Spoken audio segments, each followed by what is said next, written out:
majesté, si nous sommes en vie ce matin, c'est par ta volonté, Seigneur, et par ta grâce. Mais surtout, si nous avons la foi, si nous avons pu garder la foi, si notre communion avec toi a été sauvée, c'est par ta grâce. C'est pour cela, ce matin, Seigneur, nous voulons venir dans ta présence pour te célébrer, pour te louer, pour t'exprimer notre reconnaissance, Seigneur. Nous avons réalisé que tes promesses se sont parfaitement accomplies dans nos vies, dans la vie de ton Église, dans la vie de la nation, dans la vie de chaque enfant que tu aimes bien. Tes promesses se sont réalisées parce que tu as pourvu à nos besoins. Tu as été avec nous. Dans nos déplacements, Seigneur, tu étais à nos côtés. Dans les besoins de nos maisons, tu es le Dieu qui a été fidèle.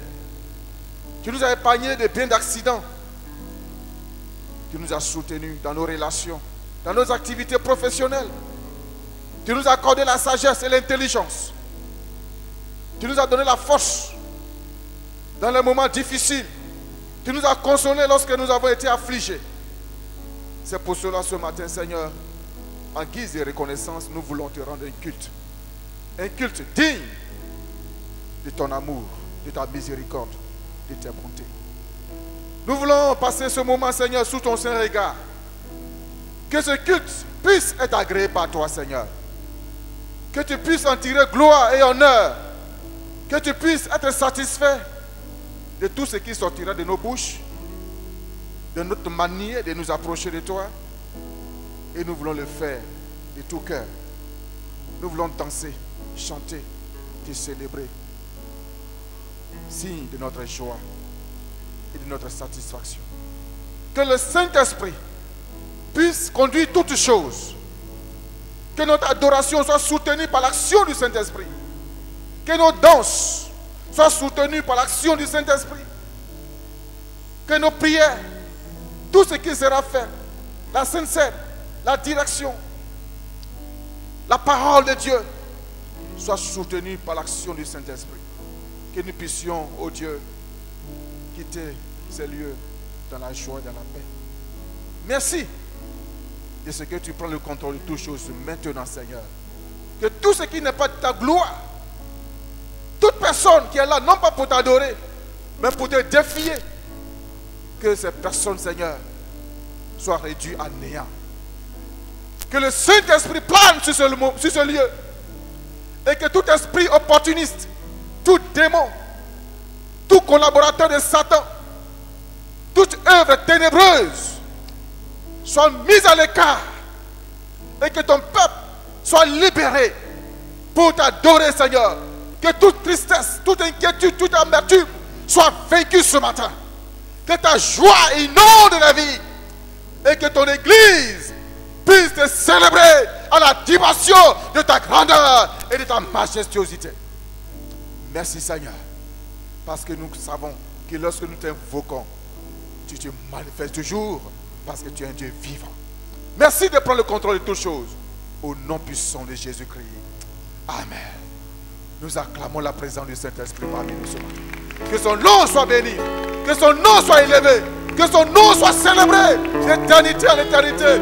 Son nom est Adonai. Son nom est Jéhovah. Son nom est El Elyon. El Gibor, l'ancien des jours. C'est lui que nous adorons ce matin. Et nous voulons lui rendre toute la gloire et honneur. Alléluia. Merci, Seigneur. Merci, Seigneur. Merci, pasteur.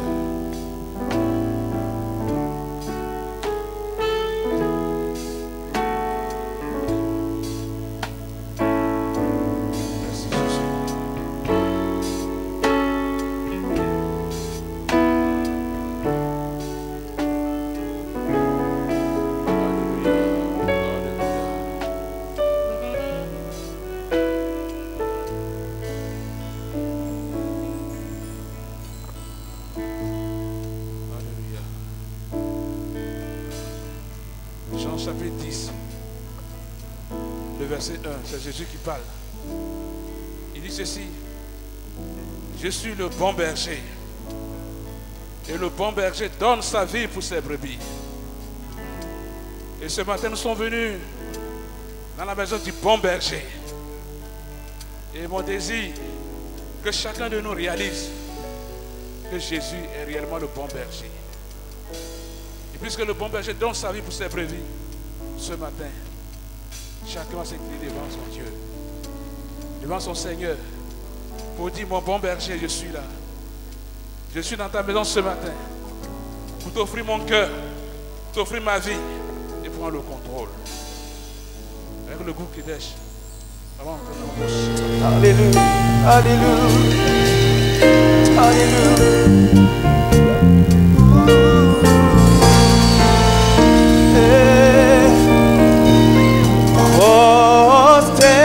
Prosternés, nous t'adorons, Yahweh.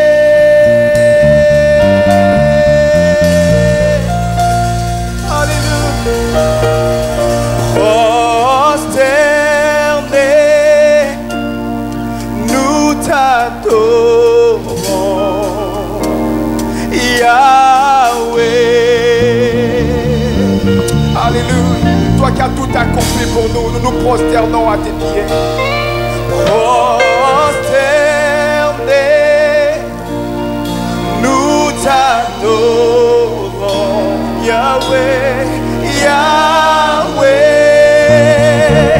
Ce matin, Seigneur, je viens jeter à tes pieds ma couronne. Oh, déposer à tes pieds ma vie. Nous t'adorons, Seigneur Jésus. Nous t'adorons, Yahweh, Yahweh. nous nous prosternons devant toi, devant sa majesté, le roi de gloire. Prosternés, nous t'adorons, Nous t'adorons, alléluia, nous t'adorons. Yahweh. Mon adoration n'ira aveugle autre que toi, Seigneur. Prosternés, Prosternés, nous t'adorons, nous t'adorons, Yahweh. Yahweh. Alléluia. C'est pourquoi nous t'invoquons, c'est pourquoi nous t'appelons et nous disons Yahweh, Yahweh, Yahweh, Yahweh, Yahweh. oh Yahweh, Yahweh, Yahweh, Yahweh, Yahweh, Yahweh, oh Yahweh. Alléluia, alléluia. Prosternés, nous t'élevons, toi le Dieu qui nous a restaurés.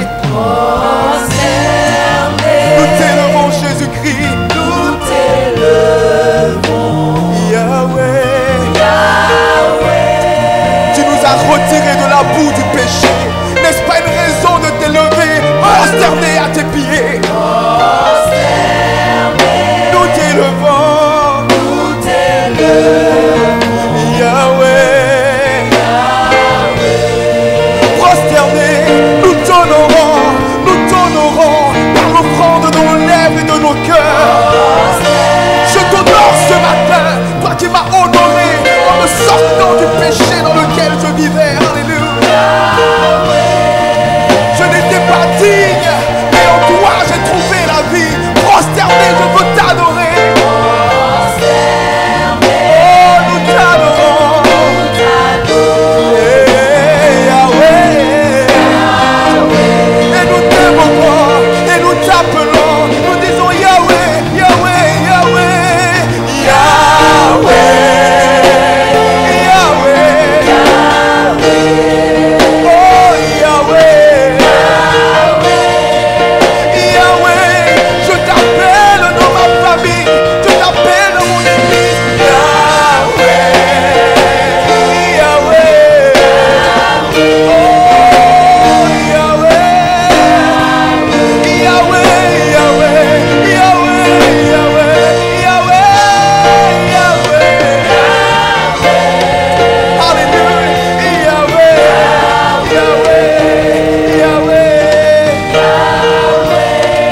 Ce nom, disons ensemble Jésus, Jésus, Jésus, Jésus, Jésus,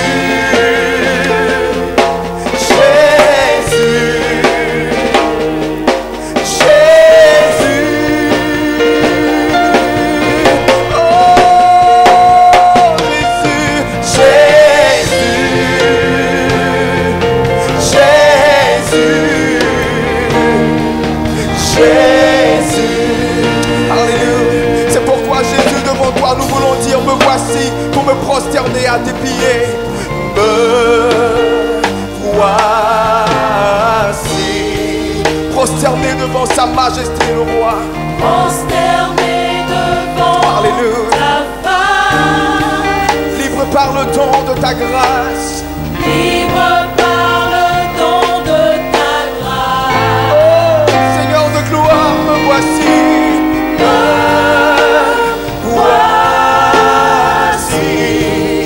Être plein d'indignité, Être plein d'indignité. mais par la foi justifié. Mais par la foi justifié. Oh, en toi j'ai trouvé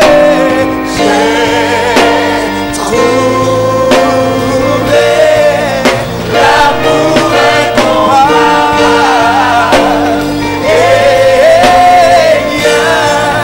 Car tu t'es humilié pour te sacrifier.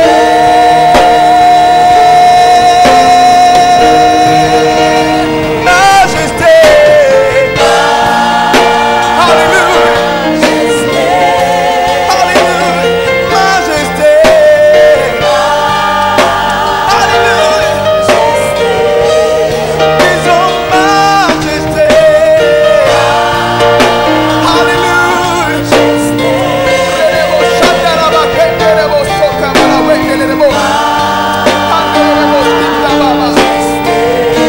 Alléluia. Disons: me voici devant toi, Seigneur. Alléluia.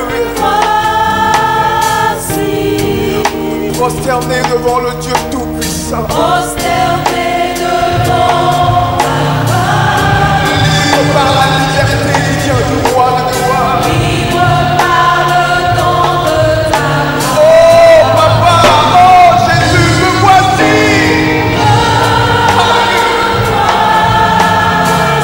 Je n'étais pas digne, mais tu m'as appelé à toi.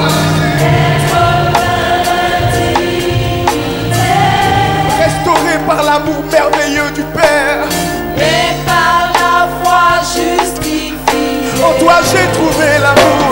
En toi j'ai trouvé l'amour. J'ai trouvé l'amour incomparable. Et bien, car tu t'es humilié pour te sacrifier. C'est pourquoi hier, c'est pourquoi aujourd'hui et à jamais, je dirai majesté. Alléluia. Comme elle est beau, je dirai majesté. Alléluia. Oh, je te dirai majesté.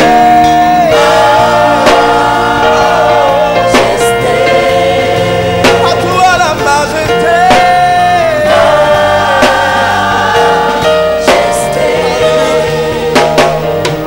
À toi la majesté, la majesté, la majesté. Disons: à toi la majesté, à toi la majesté, la majesté. Alléluia, la majesté. Alléluia. La Bible déclare que tu es revêtu de gloire et d'autorité. À toi l'autorité. Alléluia. Alléluia. À toi l'autorité.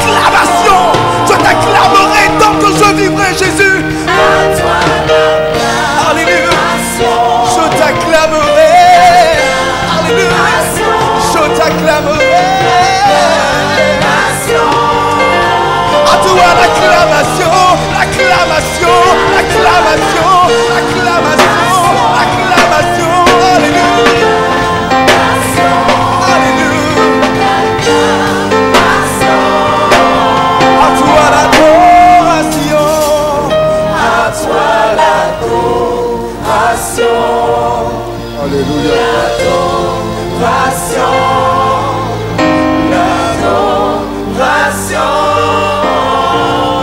Majesté. Merci, Seigneur.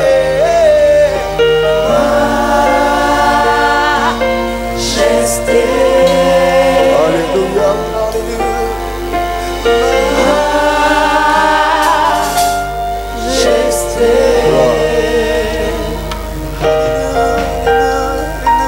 Alléluia. Chers frères, chères sœurs, je vous salue au nom de Jésus et je vous souhaite bienvenue dans le sanctuaire, dans la présence de ce grand Dieu, créateur de tout l'univers, celui-là qui a mis en place son plan du salut, afin que par Jésus-Christ, nous soyons les participants de la nature divine, et nous le sommes. Notre raison de vivre, c'est de faire la volonté de Dieu. C'est d'adorer le Seigneur en esprit et en vérité. C'est ce que nous faisons. Notre devoir, c'est de parcourir le monde et d'annoncer Jésus-Christ, d'annoncer la bonne parole de Dieu, pour que ceux qui croient soient sauvés, afin que quand Jésus-Christ reviendra, nous soyons tous enlevés pour aller à la rencontre du Seigneur dans les airs. Nous avons donc une raison de vie. Nous avons un but, nous avons un objectif. Et nous ne devons pas nous détourner de cela. Et nous savons que nous sommes en communion avec le Seigneur et qu'il est avec nous. Que Dieu soit béni pour la présence de chacun de nous dans sa présence. Je voudrais donc encourager chacun à prendre la disposition qu'il faut. Avoir une disposition de cœur pour parler à ce Dieu. Parce que vous n'êtes pas venu ici en touriste. Vous n'êtes pas venu ici pour vous promener. Vous êtes venu pour rencontrer le Seigneur. Et pour l'adorer, adorer lui seul.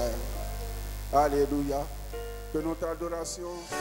Je sais que Jésus donne la paix. Moi je sais, par la foi. Je sais que Jésus est tout puissant. Pour te guérir, je le sais. Je sais, je sais. Je sais que Jésus est la vie. Je sais, je sais, je sais. Par la foi. Je sais que Jésus est la vie. Je sais. Sans l'avoir touché, Sans l'avoir touché, ni même jamais vu sur la terre où je vis. Je sais que Jésus est la vie. je sais. Sans l'avoir touché, ni même jamais vu sur la terre où je vis. Je sais que Jésus donne la vie. Je sais, par la foi sans me toucher. Sans l'avoir touché, ni même jamais vu sur la terre où je vis. Je sais que Jésus est la vie. Je sais par la foi. Alléluia. Jésus donne la vie. Jésus donne la paix. Jésus transforme.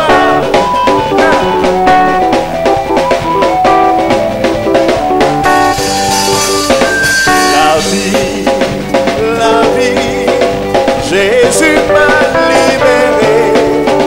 C'est en lui que j'ai trouvé la vie. Jésus m'a libéré. C'est en lui que j'ai trouvé la vie. Jésus m'a libéré. La vie, la vie, la vie, Jésus m'a libéré. C'est en lui que j'ai trouvé la vie. Jésus m'a libéré. c'est en lui, C'est en lui que j'ai trouvé la vie. Jésus m'a libéré. c'est en lui que j'ai trouvé. C'est en lui que j'ai trouvé la vie. Jésus m'a libéré.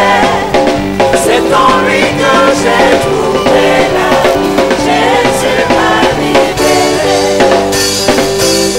Je le loue avec ma voix. Je le loue avec ma voix. Je le loue avec ma voix. Je le loue avec ma voix. Je le loue avec ma voix. Je le loue avec ma voix. Je le loue avec ma voix. Je le loue avec ma voix. Je l'acclame avec ma voix. Je le loue avec ma voix. Il me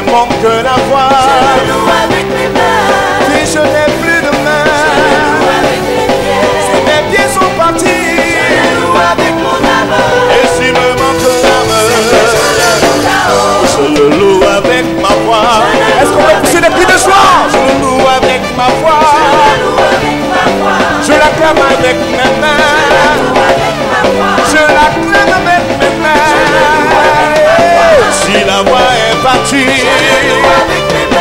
si je n'ai plus de main, si mes pieds ne sont plus là, et si me manque l'âme, si la voix est partie, si je n'ai plus de main, si me manque le pied, et si me manque l'âme, et si me manque l'âme, et si me manque l'âme, et si me manque l'âme, et si me manque l'âme,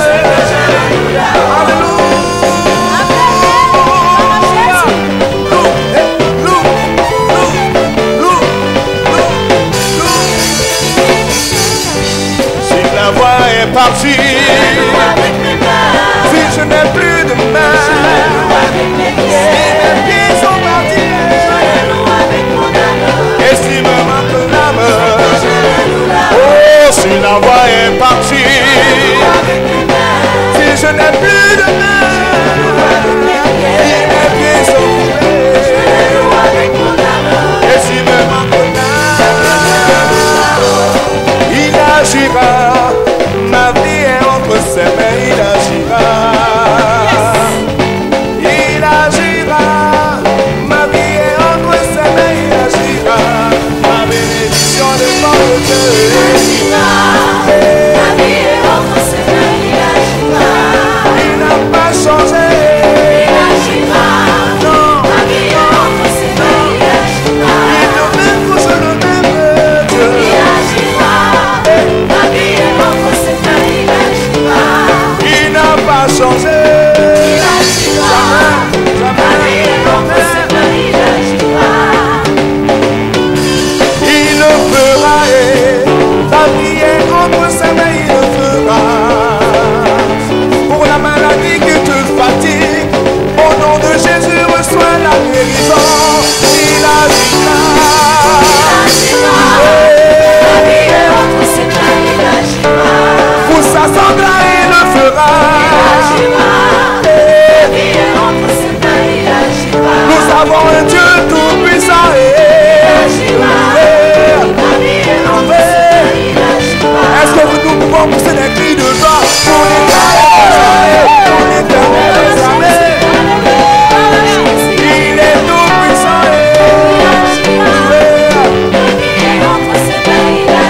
Est-ce qu'on peut louer, louer, louer, louer, louer, louer, louer, louer, louer, louer, louer, louer, louer, louer, louer, louer,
si je suis là, c'est pour t'adorer, pour contempler ta gloire, pour contempler ta majesté, pour célébrer le nom de celui-là même qui règne d'âge en âge. Et ce matin, je voudrais t'adorer d'un cœur vrai. Je voudrais toucher ton cœur de paix. Voir ta gloire, Seigneur.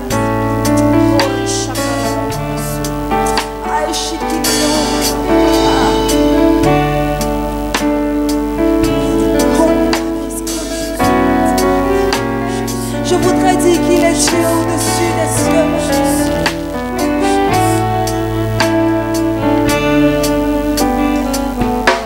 Car il est Dieu au-dessus des cieux, Dieu de toute la terre, Dieu de tous les anges, digne d'être adoré.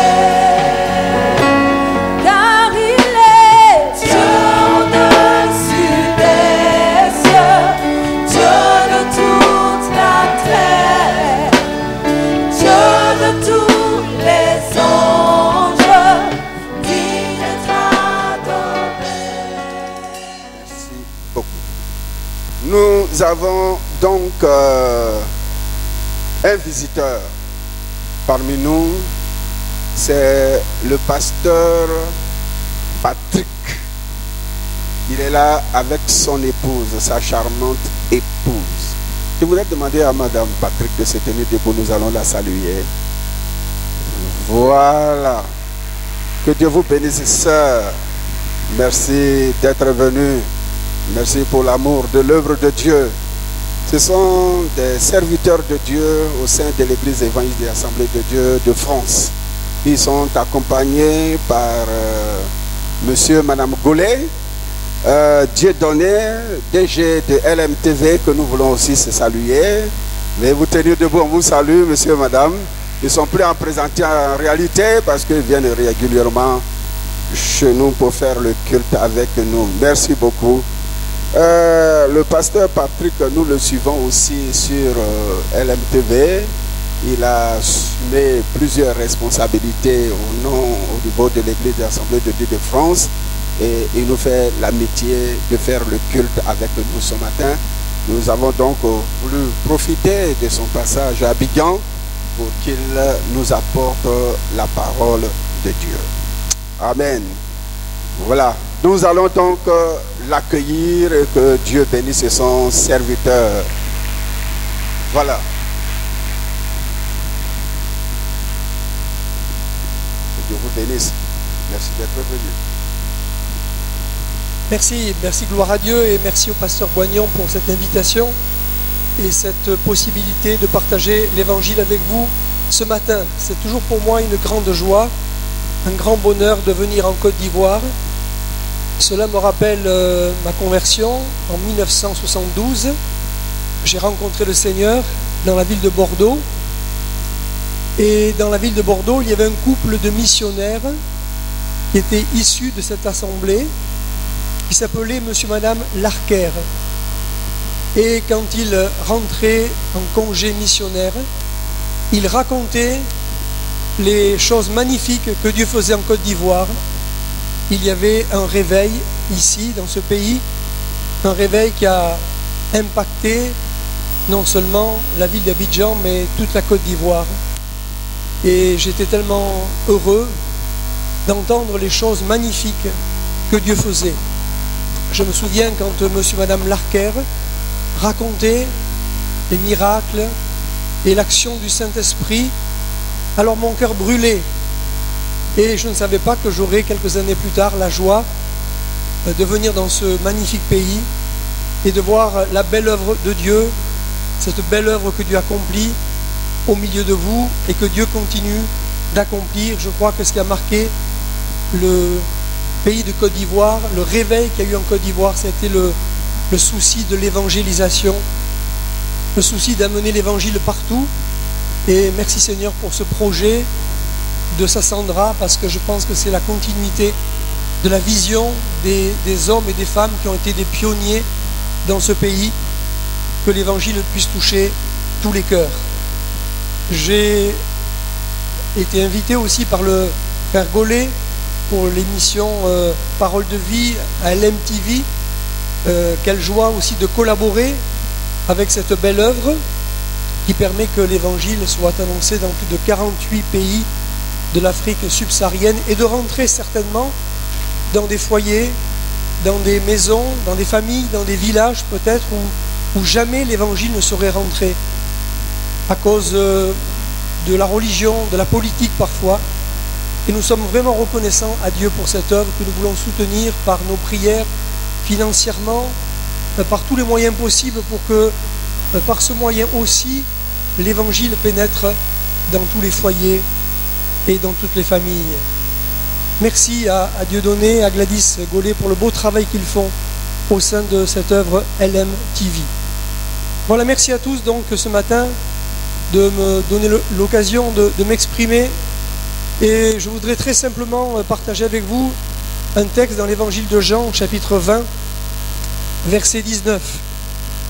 Alors je suis pasteur à Antibes. Est-ce que quelqu'un connaît Antibes ici?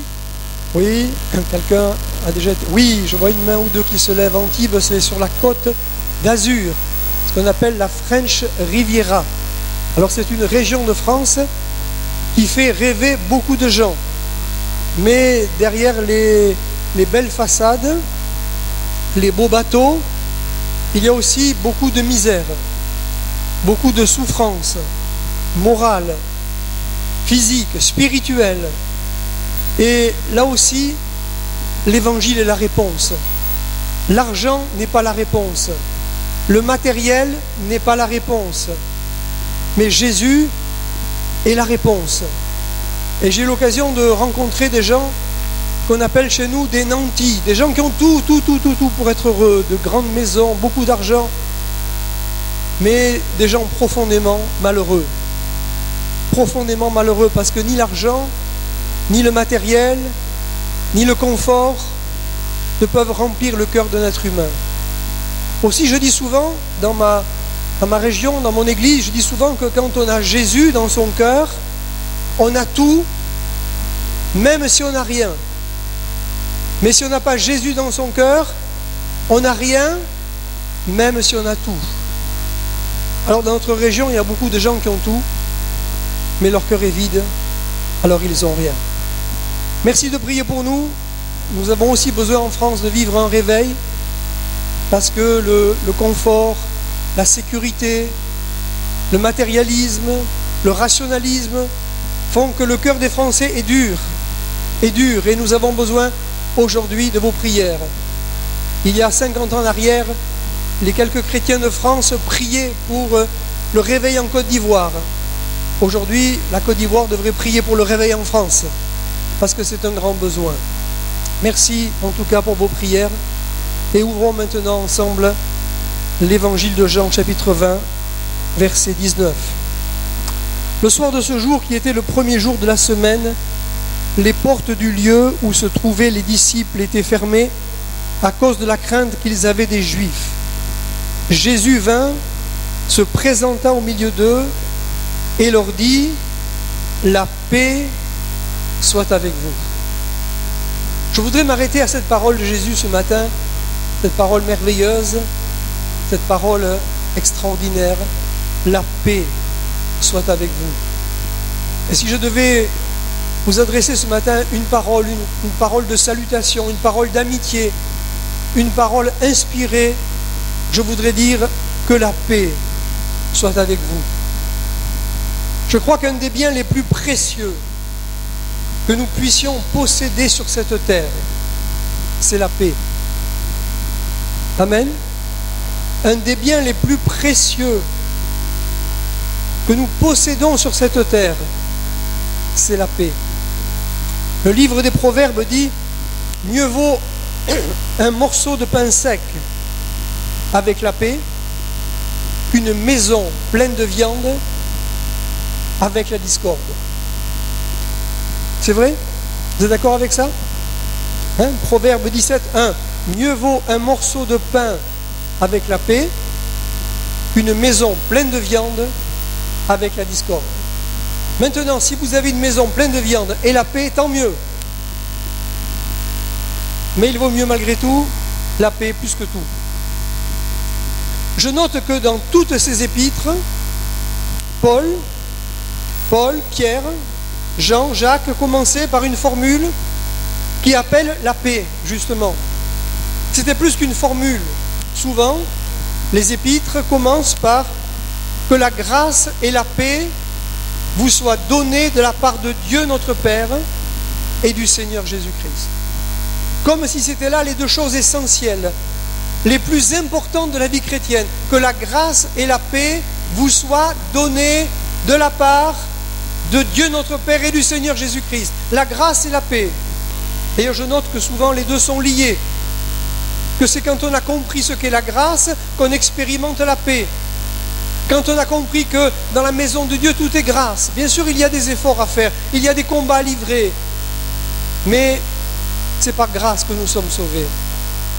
Ça ne sera jamais en fonction de nos mérites. Et ce ne sera jamais en fonction de nos mérites que nous obtiendrons quelque chose du Seigneur. C'est toujours une grâce de Dieu. C'est la grâce de Dieu. Et quand j'ai compris que tout est grâce dans la maison du Père, alors quelle paix. Quelle paix de réaliser que ce n'est pas en fonction de mes mérites, de ce que je suis ou ce que je ne suis pas, mais que c'est en fonction de la grâce de Dieu. Alors je suis dans la paix. Que la grâce et la paix vous soient données. Dans un monde de tensions, de conflits, de violences, et je sais qu'il y en a eu dans ce pays, des tensions, des conflits, des violences. D'ailleurs, il y a quelques années, alors qu'il y avait ici des événements, notre église a prié pour l'église de Cocody, parce que nous avions appris que le gouvernement voulait détruire cette église. Et notre église a prié. Et notre église priait pour les chrétiens de Côte d'Ivoire, pour qu'ils soient gardés, protégés, affermis. Et donc dans un monde de conflits, de violences, de tourments, d'inquiétudes, d'insécurité, bien des hommes soupirent après la paix. Bien des hommes, bien des peuples, bien des ennemis, bien des familles soupirent après la paix. Et malgré tout, cette paix souvent paraît tellement lointaine. Le prophète Jérémie disait en son temps, nous espérions la paix et il n'arrive rien d'heureux. Nous espérions la paix. C'était un temps difficile. Et nous espérons nous aussi la paix. Mais il y a quelqu'un qui lutte pour nous enlever la paix. Dans sa vision de l'Apocalypse, Jean a vu un cavalier. Il y avait 4 cavaliers dans cette vision, mais un des cavaliers reçut le pouvoir d'enlever la paix de la terre. Et nous sommes bien conscients que ce cavalier est à l'œuvre aujourd'hui. Qu'il a reçu le pouvoir d'enlever la paix de la terre. Et ça, c'est un vrai combat spirituel, de lutter dans la prière pour que celui qui a le pouvoir d'enlever la paix soit comme anéanti, soit comme lié par la puissance du Seigneur Jésus. Et que la paix revienne dans le cœur des hommes. Ce qui lui donne bien sûr le pouvoir d'enlever la paix, c'est que les hommes se sont éloignés de Dieu. Et c'est à cause du fait que les hommes se sont éloignés de Dieu que le chaos règne bien souvent, que la violence est là, que l'anarchie est là. Mais là où il y a le Seigneur Jésus, là où il y a le Dieu de paix, alors la paix revient. C'est vrai que dans la Bible, Dieu est appelé le Dieu de la paix. Que le Dieu de la paix, disait l'apôtre Paul, soit avec vous. Que le Dieu de la paix, le Dieu de la Bible est un Dieu de paix. Gédéon lui-même, en son temps, en fera l'expérience. Alors que le cœur de Gédéon était troublé, était tourmenté, Dieu lui dit, ne crains point. Je suis avec toi, tu ne mourras pas. C'est vrai, je t'ai confié une mission difficile, mais ne crains point. Ne sois pas troublé, je suis là, je suis avec toi. Alors Gédéon a bâti un autel qu'il a appelé Yahvé Shalom. Yahvé Shalom, Dieu de paix, l'éternel paix. L'éternel est ma paix, l'éternel est notre paix. Amen. Savez-vous, chers amis, que la paix a un nom? La paix a un nom. Et le nom de la paix, c'est Jésus. C'est Jésus. Car la Bible dit, dans l'Épître aux Éphésiens, qu'il est notre paix. Il est, lui, Jésus, notre paix. Et il est notre paix parce que lui-même est la paix. Et c'est pour ça que Jésus peut dire, je vous laisse la paix, je vous donne ma paix, je ne donne pas comme le monde donne, que votre cœur ne se trouble point et que votre cœur ne s'alarme point. Je vous donne la paix. Je vous donne ma paix. Jésus était un homme de paix. Et cette paix que Jésus avait dans son cœur, il veut nous la communiquer ce matin. Je vous donne ma paix. Il est notre paix. Il est le Dieu de la paix. Un fils nous est donné, un enfant nous est donné. On l'appellera conseiller, Dieu puissant, Père éternel, prince de la paix. Prince de la paix. Il est le champion de la paix. Alléluia. Il est le champion de la paix. Et quand il vient dans un cœur, il amène la paix. Quand il vient dans une famille, dans un foyer, il amène la paix. Mais pour que Jésus puisse amener la paix dans un cœur, il faut qu'il règne dans un cœur. Il y a une prophétie étonnante qui se trouve dans le livre de Michée. Michée chapitre 5. Le prophète dit ceci: et toi, Bethléem Ephrata, petite entre les milliers de Juda, de toi sortira pour moi, de toi, Bethléem, sortira pour moi celui qui dominera sur Israël et dont les activités remontent aux temps anciens, au jour de l'éternité. Qui est celui dont les activités remontent aux temps anciens, au jour de l'éternité, si ce n'est le Seigneur Jésus qui est né à Bethléem? Celui qui dominera, dit Michée. Et au verset 4, Michée dit, c'est lui qui ramènera la paix. Littéralement, c'est lui la paix.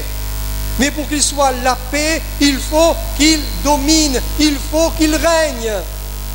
D'ailleurs, c'est intéressant parce qu'en hébreu, il y a deux mots ici qui sont liés l'un à l'autre. Le mot dominer et le mot paix. Le mot dominer en hébreu, c'est moshel. Moshel. Et le mot paix, c'est shalom.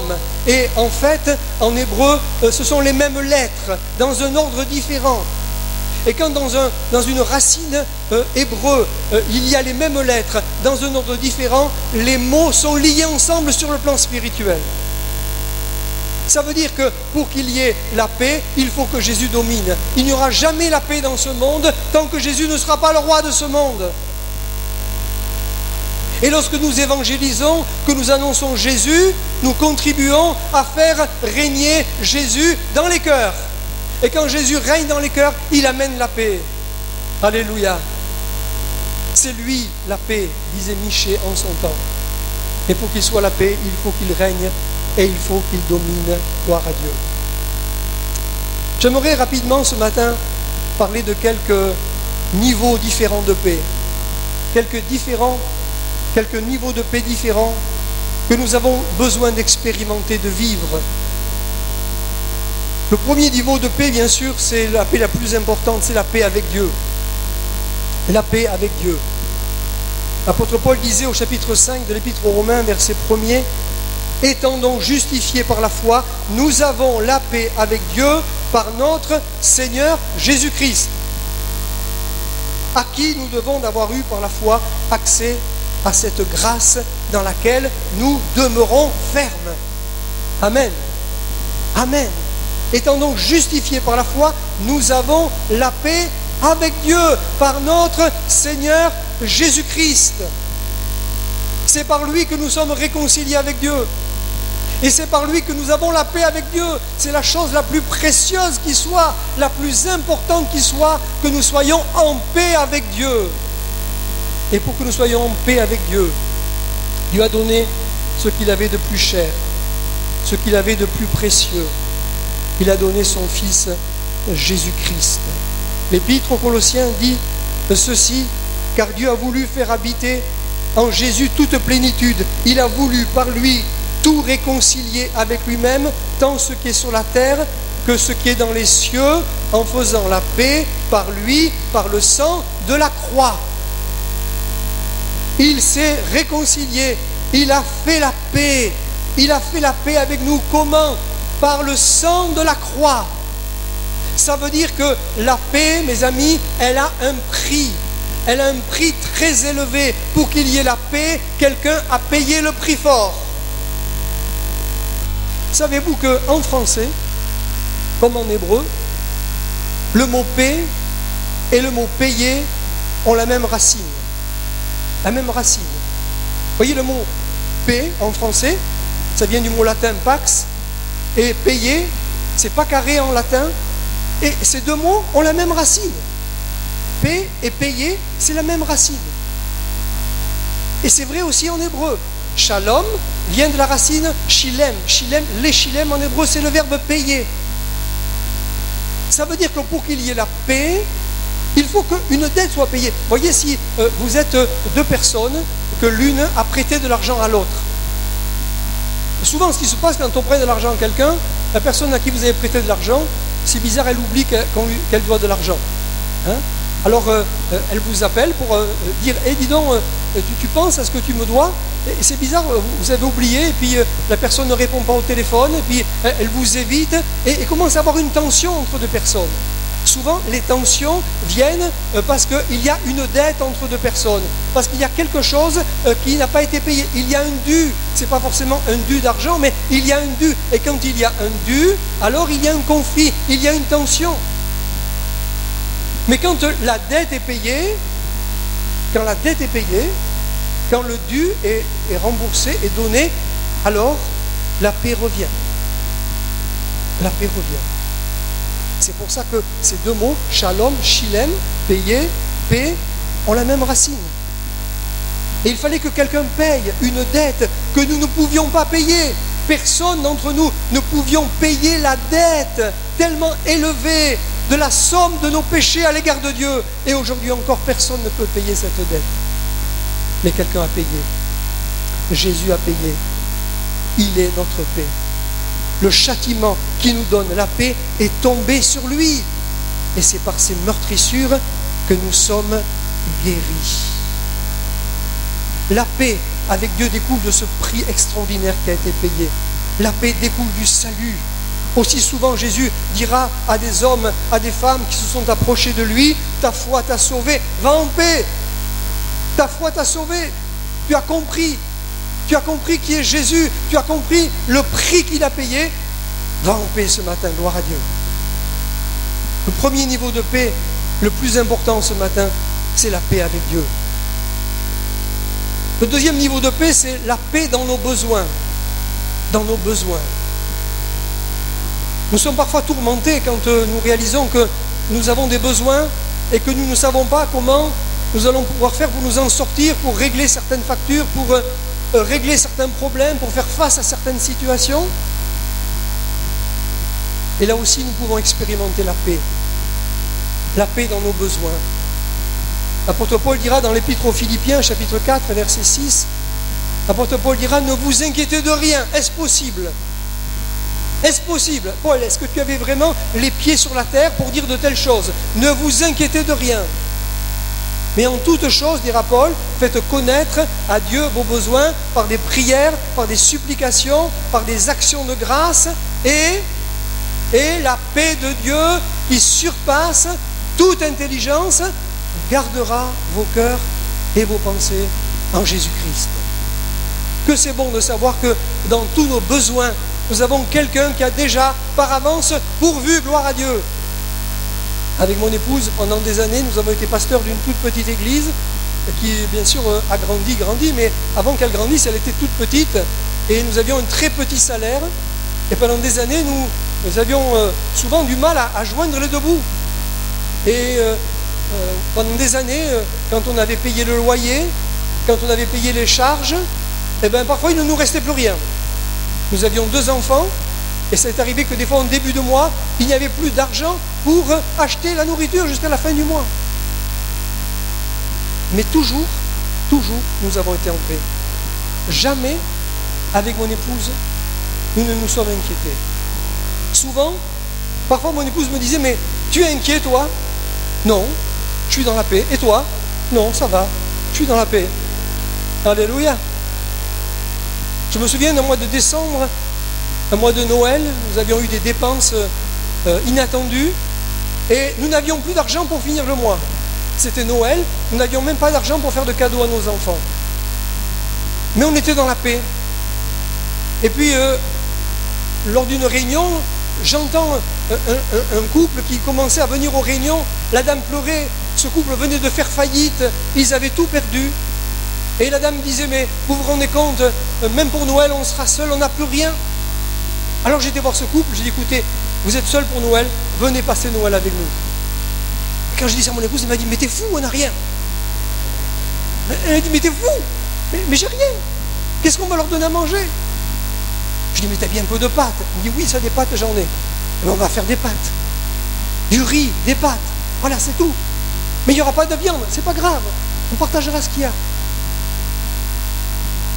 Et on était heureux de le faire. Et on avait la paix dans nos cœurs. Et la veille du jour de Noël, la veille, quelqu'un frappe à notre porte. J'ouvre la porte et je vois un homme avec un gros carton qui me dit, écoutez, pasteur, je suis désolé, mais voilà, j'ai eu un cadeau de Noël dans mon entreprise. Et moi, mon congélateur est plein et je pars en vacances, je ne sais pas où le mettre.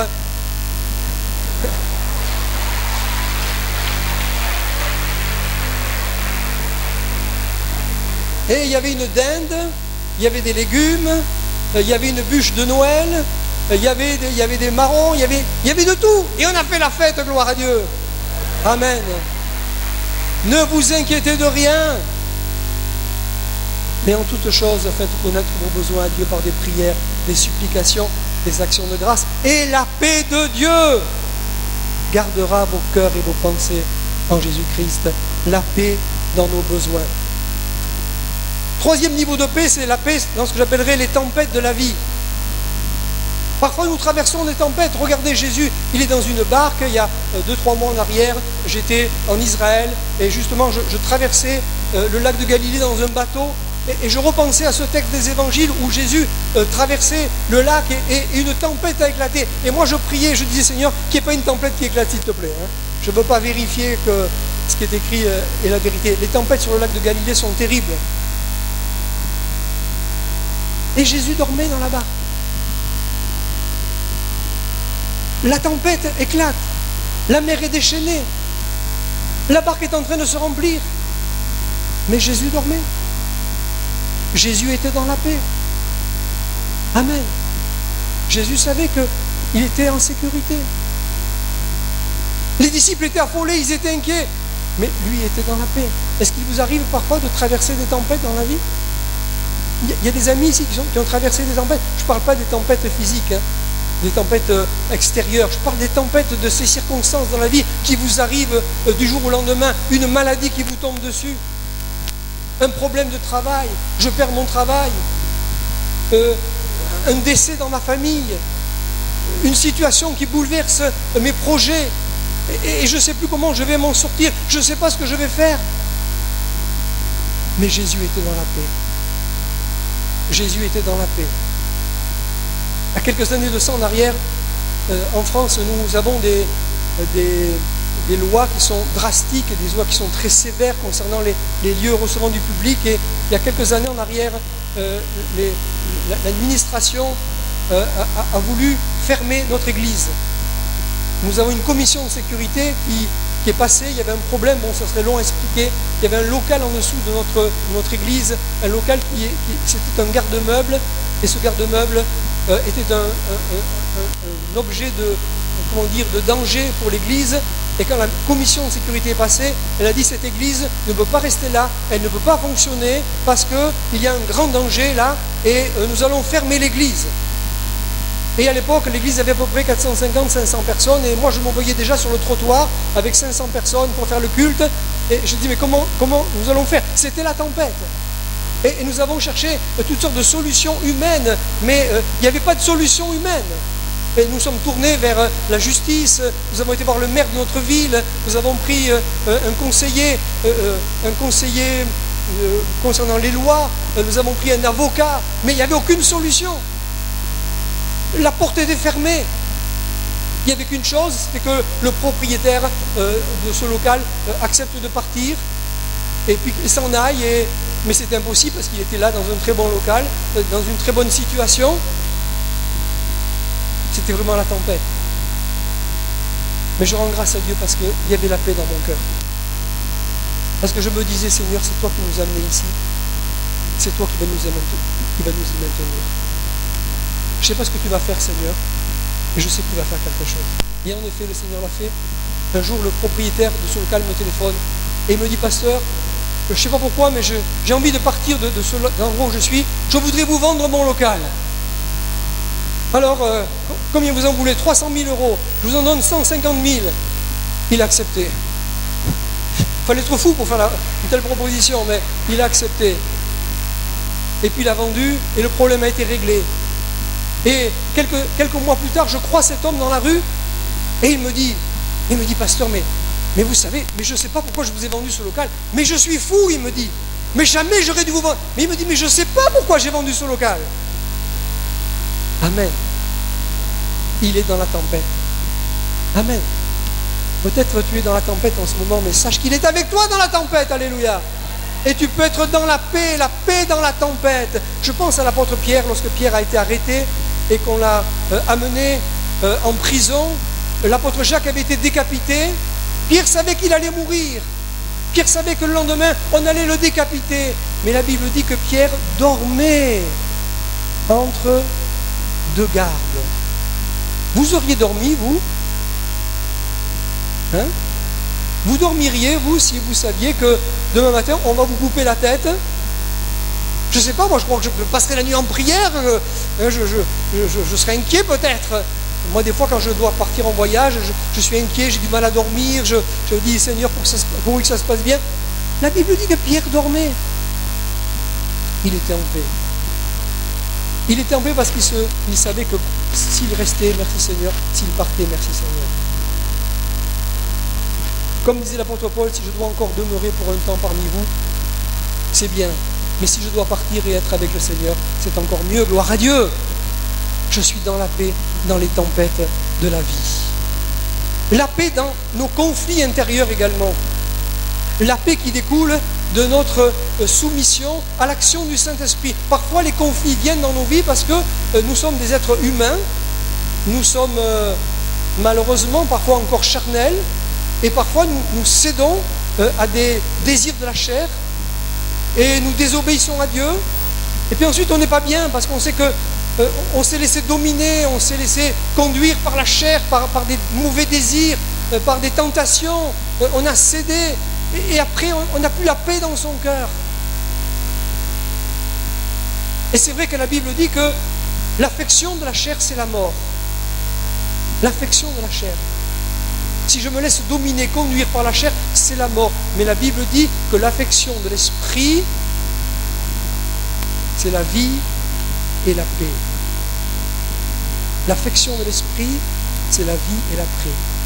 Si tu te laisses conduire par le Saint-Esprit, si tu te soumets au Saint-Esprit, si tu laisses en toi le Saint-Esprit dominer, te conduire dans tes actes, dans tes pensées, dans tes paroles, tu vas vivre une paix extraordinaire, mon frère, ma soeur. L'affection de la chair, c'est la mort, c'est le tourment, c'est l'inquiétude. Je ne me sens pas tranquille parce que je sais que j'ai désobéi à Dieu, parce que je sais que je suis dans le péché. Mais quand je laisse le Saint-Esprit me conduire, je suis en paix avec Dieu. L'affection de l'esprit, c'est la vie et la paix. Gloire à Dieu. Enfin, le dernier niveau de paix que j'aimerais aborder ce matin, c'est la paix avec mon prochain. La paix avec mon frère, avec ma sœur. Peut-être avec le frère, avec la sœur qui est à côté de moi ce matin ou de l'autre côté de l'église, parce que peut-être depuis quelque temps on ne se parle plus, on ne se dit plus bonjour. Alors il y en a un qui s'assoit d'un côté, l'autre qui s'assoit de l'autre. Non, ça n'arrive pas ici à Abidjan, hein? Non, ça n'arrive pas ça. Mais en France, ça arrive des fois que les gens dans les églises, voilà, ils se sont chamaillés, ils se sont disputés. Alors il y en a un qui est assis d'un côté, l'autre qui est assis de l'autre. Et ils ne sont pas dans la paix. Parce qu'ils participent à la Sainte Seine le dimanche matin, comme si de rien n'était, alors qu'il y a un conflit avec le frère, avec la sœur. Des fois, c'est un conflit dans le foyer. Des fois, c'est un conflit dans la famille. Mais l'Écriture nous dit au chapitre 12 des Romains, verset 18, « S'il est possible, autant que cela dépend de vous, soyez en paix avec tous les hommes. » Soyez en paix avec tous les hommes. Et ça, c'est vraiment la volonté de Dieu, que nous soyons en paix les uns avec les autres, que je sois en paix avec mon frère, avec ma soeur, avec mon mari, avec mon épouse, avec ma famille, que je sois un homme de paix. Heureux ceux qui procurent la paix, dit la Bible, car ils seront appelés fils de Dieu.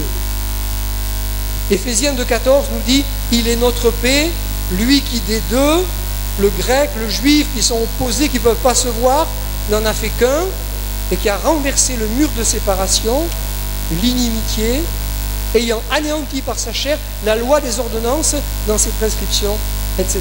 Il a voulu créer en lui-même, avec les deux, un seul homme nouveau, en établissant la paix, et les réconcilier avec Dieu l'un et l'autre en un seul corps par la croix. Là encore, je note que la paix a un prix. Paix, payer, c'est le même prix.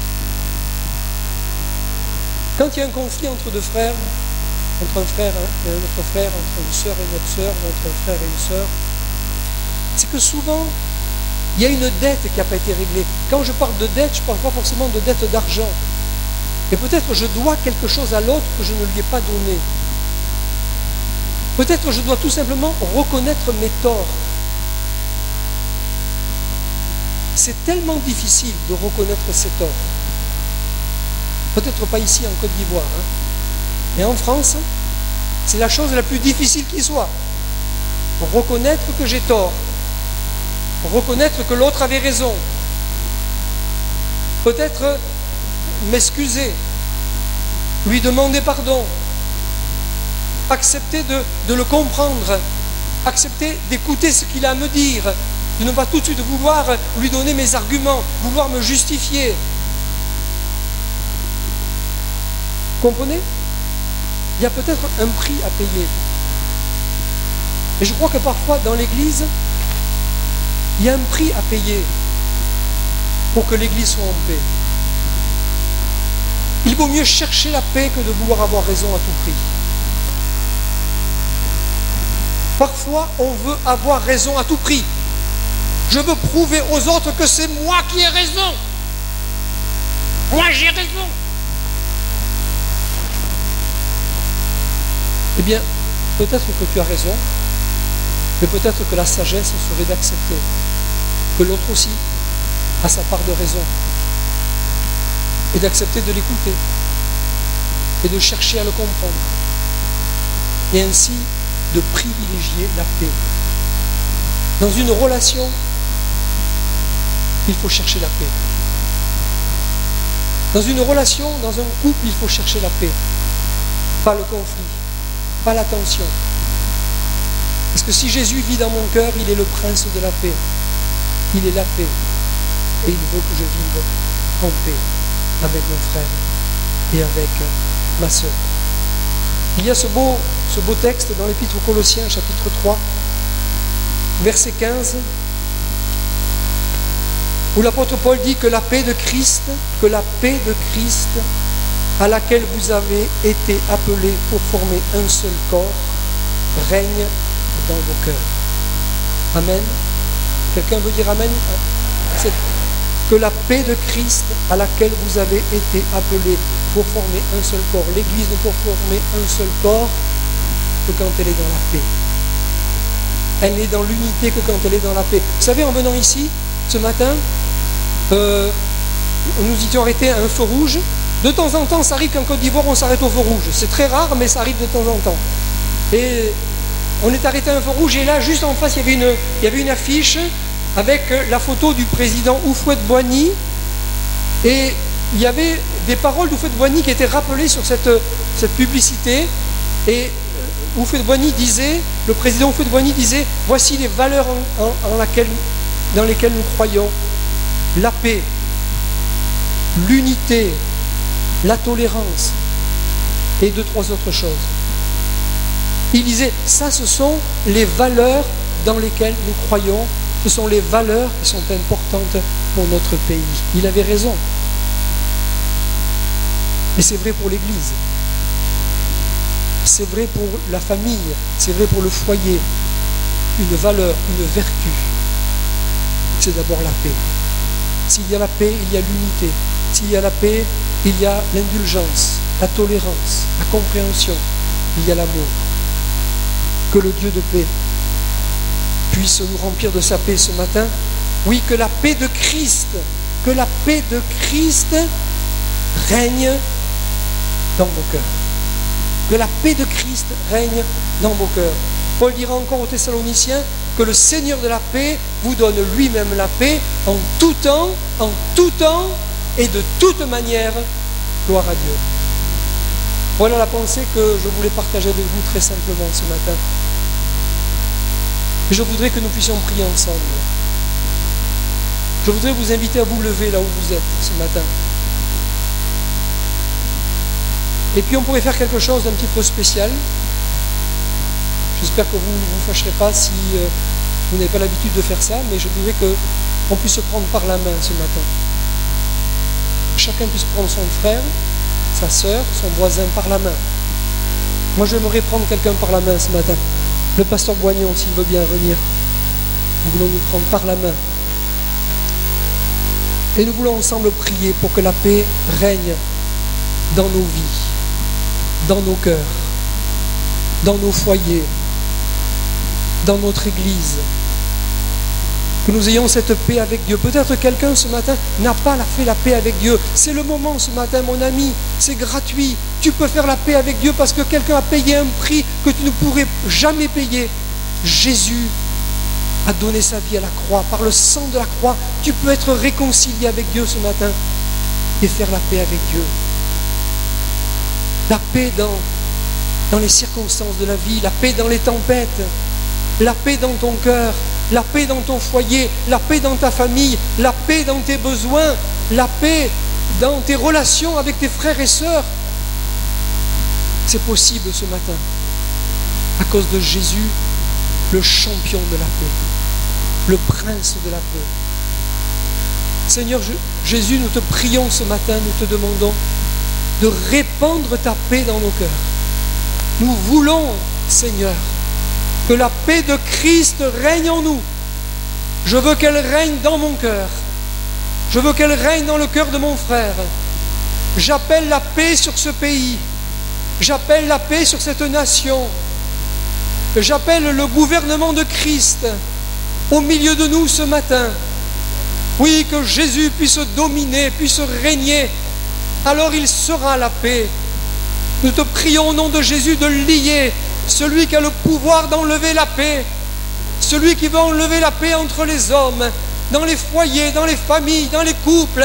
Nous le lions au nom de Jésus et nous ordonnons qu'il soit chassé et qu'il soit mis sous nos pieds ce matin. Nous prions maintenant, nous prions pour une grande paix dans nos vies, une grande paix. S'il y a ce matin un homme, une femme qui traverse la tempête, qu'il reçoive ta paix, Seigneur, qu'il réalise que tu tiens sa vie dans ta main, que même les moineaux, les oiseaux du ciel sont sous tes yeux, sont sous ton regard, que les cheveux de notre tête sont comptés.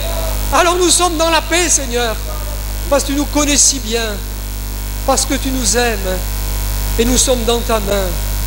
Sois béni ce matin pour cette belle église, cette belle assemblée dans laquelle la paix triomphe, alléluia. Qu'elle soit porteuse de la paix en Jésus, alléluia. Oui, que cette église soit une oasis de paix au milieu d'un monde troublé et tourmenté. Une oasis de paix au nom de Jésus notre Sauveur. Merci Père. Amen. Alléluia. Alléluia.